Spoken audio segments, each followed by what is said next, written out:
सब्जी में पानी। सरिता एक बहुत ही कुशल लड़की थी। उसकी पढ़ाई पूरी हो चुकी थी और उसके माता पिता अब एक अच्छा सा लड़का देख रहे थे। जल्दी एक अच्छे से घर से उसका रिश्ता आता है। सरिता के घर वाले सबका खाना रखते हैं। अरे बहन जी, हमारी होने वाली बहू ने तो काफी अच्छा खाना बनाया है। जी बहन जी, सरिता तो बहुत ही अच्छा खाना बनाती है, आपको कोई शिकायत नहीं होगी। सरिता को देखने आए राज को भी सरिता बहुत अच्छी लगती है और जल्दी दोनों की शादी हो जाती है। सरिता अपने ससुराल में रच बस जाती है। धीरे धीरे सरिता का पहनना ओढ़ना हल्का होने लगता है।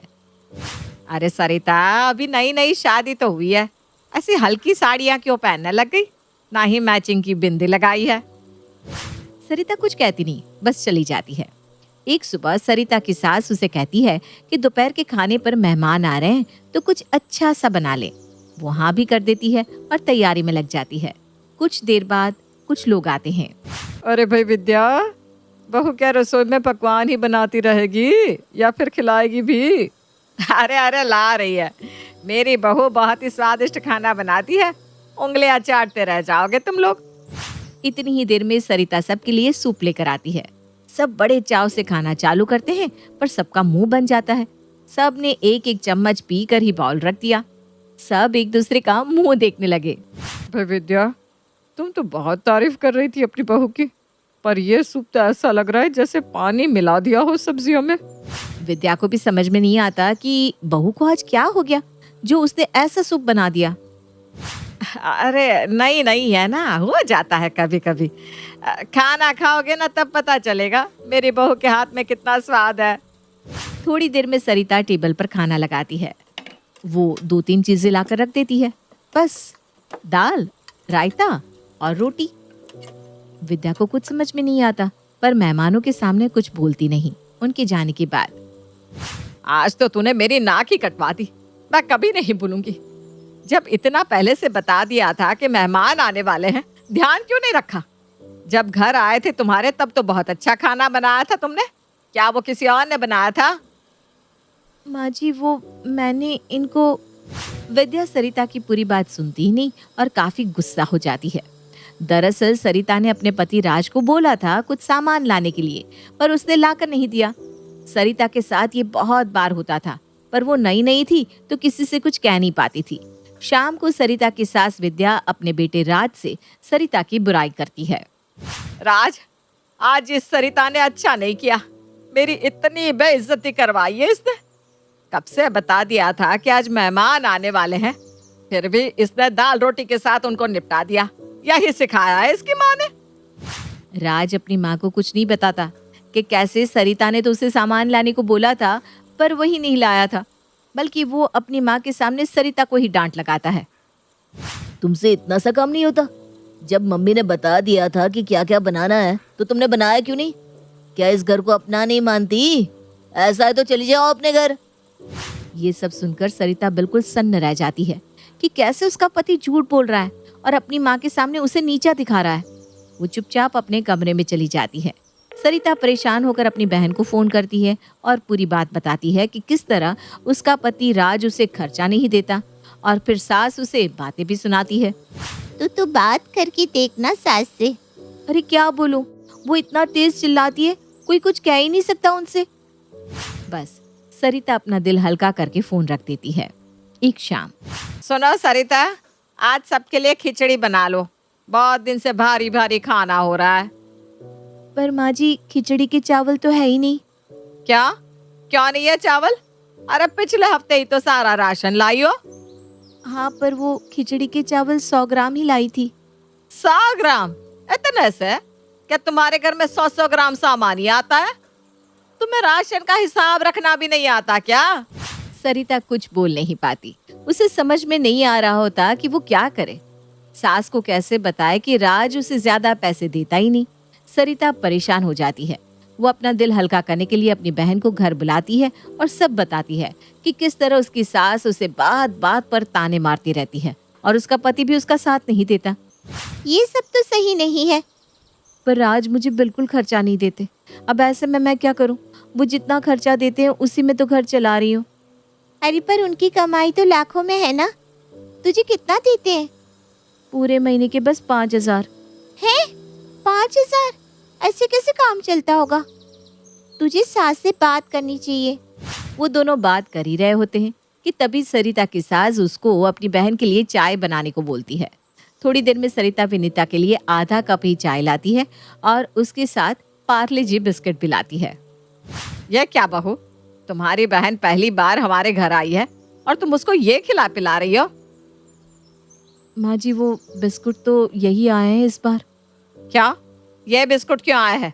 क्या राज तुम्हें पैसे नहीं देता जो इतनी गरीबी दिखा रही हो बहन के सामने? वो सरिता पर इतनी तेज चिल्लाती है कि सरिता रोने लग जाती है। अरे अब इसमें रोने की क्या बात है? मैं तो यही चाह रही थी ना कि तुम्हारी बहन की खातिर अच्छे से हो। अब विनीता से देखा नहीं जाता कि किस तरह से उसकी बहन की सास उस पर चिल्ला रही है। वो तय कर लेती है कि अब तो आंटी को बताना ही पड़ेगा कि उनका बेटा सरिता के साथ कैसा व्यवहार करता है। आंटी जी, क्या मैं कुछ कह सकती हूँ? हाँ हाँ बेटा, बोलो ना। आंटी जी, मैं मानती हूँ मेरी बहन में बहुत कमियां हैं, पर क्या आपको पता है जीजू इनको महीने का खर्च कितना देते हैं कि ये घर चला सके? नहीं, मैंने कभी पूछा तो नहीं, पर 50-60 हजार तो देता ही होगा। बहुत बड़ी गलतफहमी में है आप आंटी। जीजू सिर्फ 5,000 देते हैं, जिसमें दीदी घर चलाने की कोशिश कर रही हैं। क्या? सिर्फ 5,000? सच बताओ मुझे। ये सुनकर सरिता और ज्यादा रोने लगती है। विद्या उसे चुप कराती है। अरे रोने की जगह तुम मुझे ये सब बता भी तो सकती थी। मैं कैसे बताती माँ जी, ये खुद ही आपके सामने इतना झूठ बोल देते हैं, मैं क्या करूं? पर इसकी सैलरी तो अच्छी खासी है, इतना अंदाजा तो हमें भी है। सैलरी तो अच्छी है माँ जी, पर ज्यादा पैसा ये शेयर्स में लगा देते हैं, मुझे तो कुछ देते ही नहीं। और आपको अभी एक बहुत बड़ी चीज नहीं पता। समझ में नहीं आ रहा कैसे बताऊं। बताओ, मुझे भी तो पता चले कि चल क्या रहा है। तभी सरिता अपने पर्स से 50,000 निकालकर अपनी सास को दिखाती है। ये क्या है? इतने पैसे पर्स में लेकर क्यों रखे हैं? आंटी, ये पैसे मैं लेकर आई हूँ दीदी को देने के लिए। ये बच्चों की फीस के पैसे हैं। कुछ सालों से बच्चों की फीस मम्मी पापा ही दे रहे हैं, जीजू नहीं देते फीस के पैसे। ये सब सुनकर तो विद्या शर्म से पानी पानी हो जाती है। उसे पता ही नहीं होता कि उसके बेटे का व्यवहार बहू के साथ इतना खराब है। बस बेटा, अब तुमने मुझे सब बता दिया है ना, अब तुम्हें कोई परेशानी नहीं होगी। अब इसे सबक मैं सिखाऊंगी।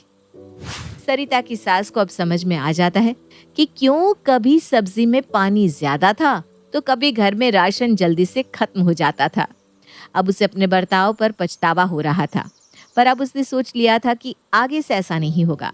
एक दिन सुबह वो अपने बेटे से कहती है, राज, बहुत दिनों से तेरा कोई दोस्त खाने पर नहीं आया, बुला ले उन्हें। हाँ माँ, सही कह रही हो। आप सरिता से कहना कुछ अच्छा सा खाना बनाए। हाँ हाँ जरूर बेटा। विद्या ने सोच रखा होता है कि वो बहू को उसी में एडजस्ट करने को बोलेगी जितना पैसा राज ने दिया है, कोई कुछ और मदद नहीं करेगा। वो अपने बेटे को सबक सिखाना चाहती थी। शाम को राज के 4-5 दोस्त आते हैं। विद्या और सरिता उनके सामने सिर्फ पुलाव रख देते हैं। ये देखते ही राज का मुंह बन जाता है। उनके जाने के बाद वो दोनों पर बहुत गुस्सा होता है। ये क्या किया सरिता? सिर्फ पुलाव ही बनाया, कुछ और नहीं बना सकती थी? अरे उस पर क्यों चिढ़ रहा है? जो पैसे थे इसके पास, उसमें जो बना दिया। अगर पैसा नहीं था तो मुझसे मांग लेती। अच्छा, जब अपना काम पड़ा तो और पैसे देने को भी तैयार है तू। वैसे इसको बस 5,000 ही देता है महीने के, हैं? तूने सोचा वो कैसे घर चला रही होगी? ये सुनकर राज चुप हो जाता है। वो सरिता को गुस्से से देखने लगता है। तो उसे ऐसे क्यों देख रहा है? उसकी क्या गलती है? वो तो बेचारी इतने समय से चुप ही है। ये तो बातों बातों में मुझे पता चला। और तेरे बच्चों की स्कूल फीस भर दी तूने? नहीं माँ, अभी नहीं। अच्छा, कितनी फीस है वैसे? राज इस बात का जवाब भी नहीं दे पाता। तुझे पता होगा कहाँ से? बच्चों की फीस तो उसके नाना नानी भर रहे हैं इतने टाइम से। ये सब मुझे आज पता चला। तूने तो हमारी नाक ही कटवा दी बेटा। आज से, बल्कि अभी से तू बहू को 50,000 रुपये देगा हर महीने और फीस अलग से भरेगा। ये सुनकर राज के होश उड़ जाते हैं और उसका शेयर्स में पैसा डबल करने का सारा भूत उतर जाता है।